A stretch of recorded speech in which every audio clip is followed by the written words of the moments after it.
exponential functions. This is a new type of function.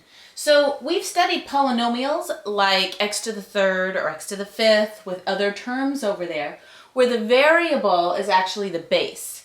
Exponential functions has the variable in the exponent.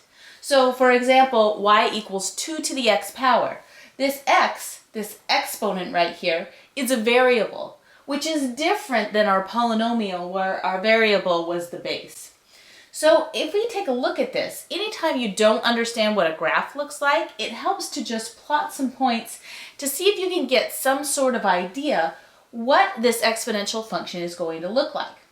We know it's a function because of the definition, so we know it will pass that vertical line test where we only have one value of y for every x. So let's plug in some values here. If we substitute a 0 in, which is my favorite thing to substitute in, we put a 0 here and we have y is equal to 2 to the 0 power. 2 to the 0 power is just 1. If we substitute a 1 in for x here, we have y is equal to 2 to the 1 power, or 2.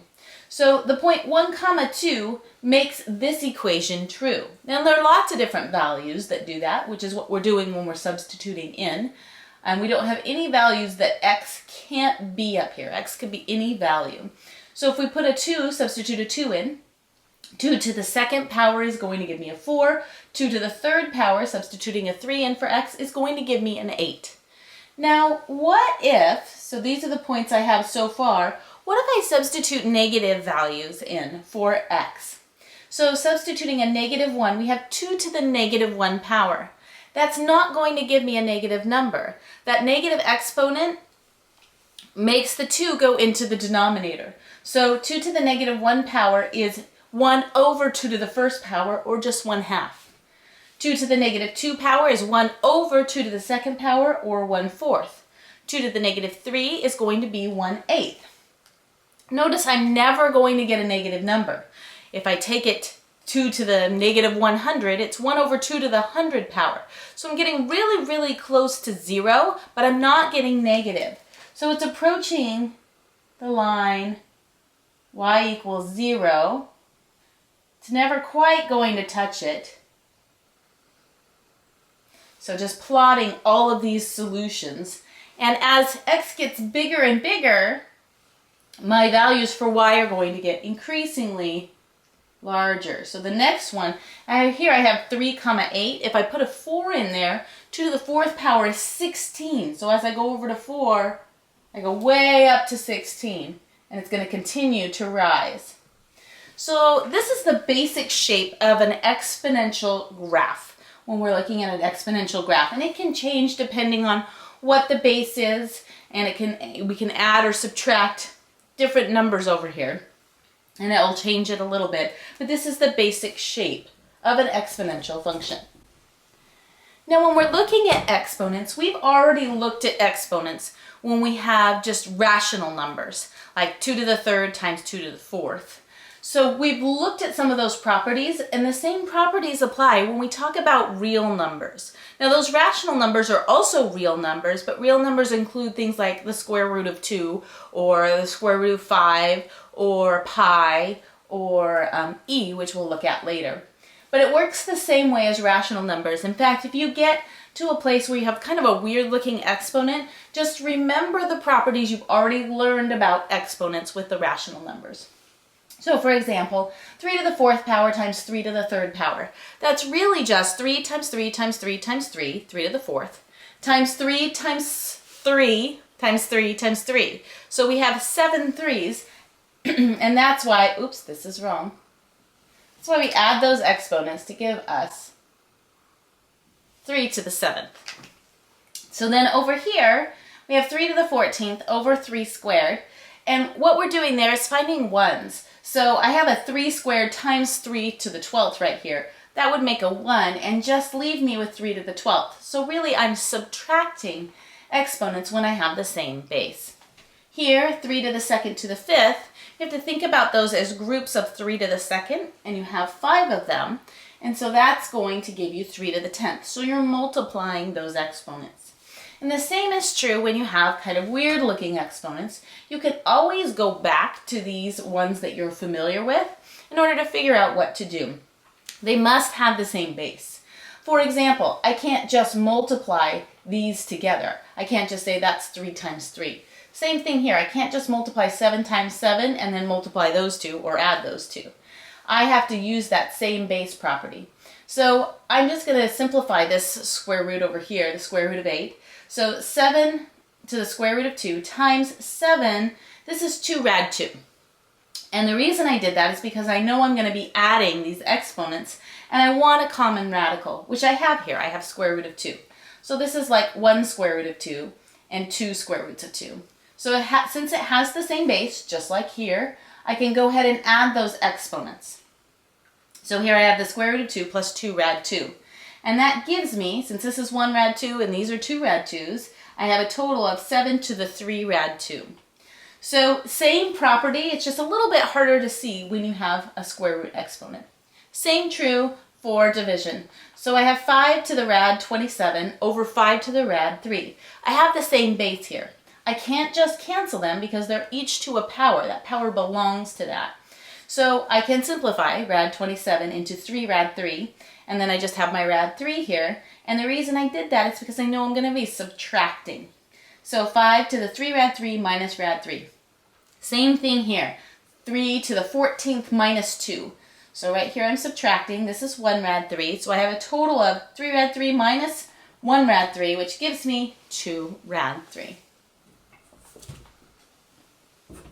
So if the bases are the same in an exponential equation, then I know that my powers have to be the same. My exponents have to be equal to each other. So for example, 3 to the third equals 3 to the x. Well, I know x has to be 3. There's no other number that would make that true. I can't put a 4 in there and have that be true. So if the bases are the same, I can just solve by setting those exponents equal to each other. So let's look at an example. This is kind of a simple example. I have 2 to the power of 3n plus 1, and that's equal to 64. Well, right here I can see they're not the same base, so I can't set the exponents equal to each other, but I can rewrite 64 in terms of the same base over here. 64 is the same as 2 to the 6th. Now, if you're doing this and you're trying to figure something out and you have a base right here, you want to see if you can rewrite that in terms of that base. So you might not know that 2 to the 6th is that, but you might want to try 2 to some power gives me 64. So that's 2 to the 6th. Now the same base. So these exponents have to be equal to each other. So I can set 3n plus 1 equal to 6. I know that has to be true. And that's going to help me solve for that n. So the question is here, what is n to make that true? So setting those equal, solving for n, and I get 5/3. I could take this 5/3, substitute it back in there to check my answer. This one's a little more complicated. I have 2 to the x times 4 to the x plus 5 equals 4 to the 2x minus 1. Now, I notice my bases are not the same. So I can do this several ways. I can try and make this be a 4 or make this be a 2. So I've chosen to rewrite 4 in terms of 2 squared. So instead of 4, I have 2 squared to the x plus 5. Well, we have a power to a power, so we can just multiply. So this is equivalent to this. Same thing here. I rewrite that 4 as 2 squared. 2 squared to this power, I'm just multiplying the 2 times the 2x minus 1. Now I'm getting closer. I know when I'm multiplying and I have the same base, I can just add the exponents. So this is the same as 2 to the x plus 2 times the quantity of x plus 5. And that's equal to, I just rewrote this one here. Now I have the same base, and I can set my exponents equal to each other. So x plus 2 times the quantity x plus 5 has got to equal 2 times the quantity 2x minus 1. I set those equal to each other. And now I can just distribute and combine like terms. I get 3x plus 10 is equal to 4x minus 2. Solving for x, I have x is equal to 12. I can take that 12 and substitute it back in here to be sure that that makes my equation true. So now let's look at inequalities. And it kind of works the same way. Because, for example, if I have 3 to the x power is greater than 3 to the third power, well, as my exponents get greater, my numbers get greater. So as x gets bigger and bigger, this whole thing gets bigger and bigger. So I know x has got to be greater than 3 because of the way exponents work. If this were 4, 3 to the fourth would be greater than 3 to the third. So if I have something that looks like this, remember I'm wanting the same base. You can't compare it unless you have the same base, or at least it's not very easy to. So here I can get the same base. I'm hoping that 216 can be written as 6 to some power, which it can, 6 to the third. So 1 over 216 is equal to 1 over 6 to the third. Now, I want that base to be up top right here, so I can rewrite 1 over 6 to the third as 6 to the negative 3 power.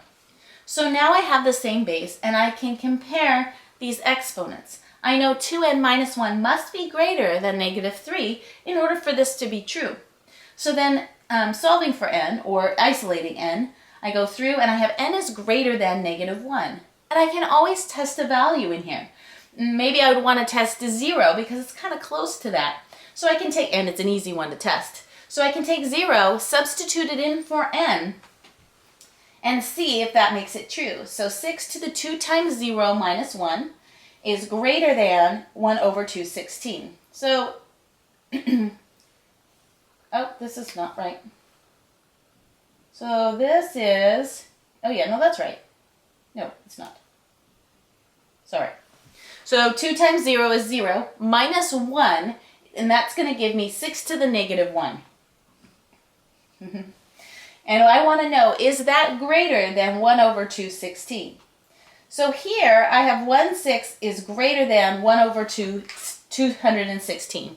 And that's true. 1/6, if I take 6 pieces of pizza and I take one of them, and I take 216 pieces of pizza and take one of them, this is going to be a much smaller piece. So yes, that is true.